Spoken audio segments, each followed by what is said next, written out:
Sir చెప్తారు. చెప్పండి sir, start అని చెప్తారు.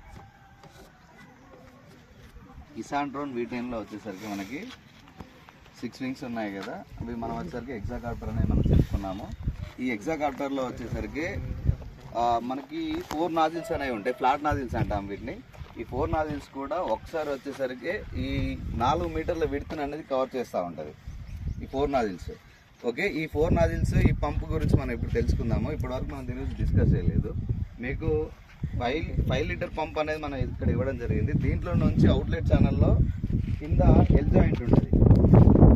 ఇక్కడ వచ్చేసరికి మీకు ఎల్ జాయింట్ కనబడతా ఉందా, కింద ఎల్ జాయింట్ ఉంటుంది. అక్కడ నుంచి వచ్చేసరికి ఫ్లో సెన్సార్లో కనెక్ట్ అవుతుంది. ఫ్లో సెన్సార్ ఏం చేస్తుందంటే మనకు వచ్చేసరికి ఆ ఫ్లో మీటర్ ఎంతైతే ఇప్పుడు మనం ఎంత పర్సంటేజ్లో అయితే బయటికి అవుట్పుట్ వాటర్ రావాలనుకుంటున్నామో దాన్ని అక్కడ మనం డిసైడ్ చేసుకోవచ్చు. కొన్నిసార్లు ఏంటంటే కొంచెం హై స్పీడ్లో చేసేటప్పుడు 70-80% యూస్ చేసుకోవచ్చు.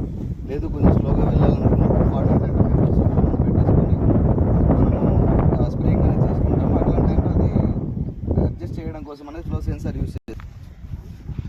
1, 2, 3, 4.